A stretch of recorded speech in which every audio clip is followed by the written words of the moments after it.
Hello friends, welcome to my channel Sabita Tomar. आज की कहानी का नाम है ऊँट खो गया। रेगिस्तान के सुनसान इलाके से गुजरते हुए एक आदमी को मार्ग में कुछ व्यापारी मिले। उनका एक ऊँट खो गया था। आदमी को आते देखकर उन्होंने उससे पूछा, आपने इधर कोई ऊँट तो नहीं देखा? आदमी ने कुछ सोचकर कहा, क्या वे लंगड़ा और एक आँख से काना है? हाँ, व्यापारियों ने उत्सुकता से उत्तर दिया। और क्या उसके सामने के दांत टूटे हुए थे? आदमी ने पूछा। बिल्कुल ठीक, बिल्कुल ठीक, व्यापारी चिल्लाए। उसके सामने के 2 दांत टूटे हुए थे। आदमी ने सोचकर कहा, अच्छा एक बात और बताइए, क्या उस ऊँट पर एक और गेहूँ और एक और शहद लदा हुआ था? व्यापारी प्रसन्नता से उछल पड़े। हाँ, बिल्कुल ठीक, वही है हमारा ऊँट। बताओ वे किधर गया है? आदमी ने कहा, भाई मैंने तुम्हारे ऊँट को नहीं देखा, तुम उसकी खोज कर लो। व्यापारी भड़क उठे, तुम झूठ बोलते हो, तुमने अवश्य ही उसे देखा है। बिना देखे उसके संबंध में तुम ये सब कैसे जान सकते हो?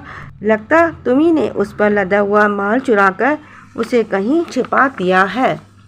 नहीं, उस आदमी ने कहा, मैंने ना तुम्हारा ऊँट कहीं देखा है, ना उस पर लदा हुआ माल। उसके संबंध में मुझे कुछ भी पता नहीं। व्यापारियों को उसकी बात पर विश्वास नहीं हुआ। वे उसे पकड़ न्यायाधीश के पास ले गए। सारी घटना सुनकर न्यायाधीश ने उस आदमी से पूछा, यदि तुमने सचमुच ऊँट नहीं चुराया तो तुम्हें कैसे पता चला कि वे एक आँख से काना है? उस आदमी ने कहा, हुजूर मैं चोर नहीं हूँ, मैंने अपनी तर्क बुद्धि से अनुमान लगाया कि वे ऊँट काना होगा।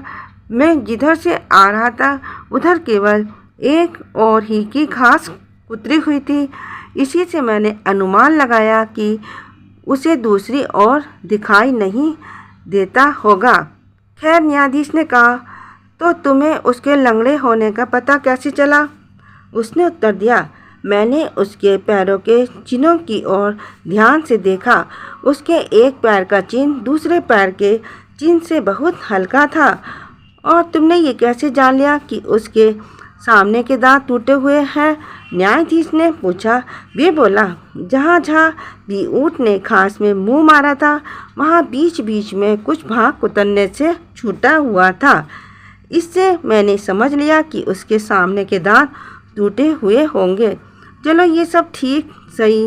न्यायाधीश ने कहा, तुमने ये कैसे जान लिया कि उस पर गेहूँ और शहद लदा है?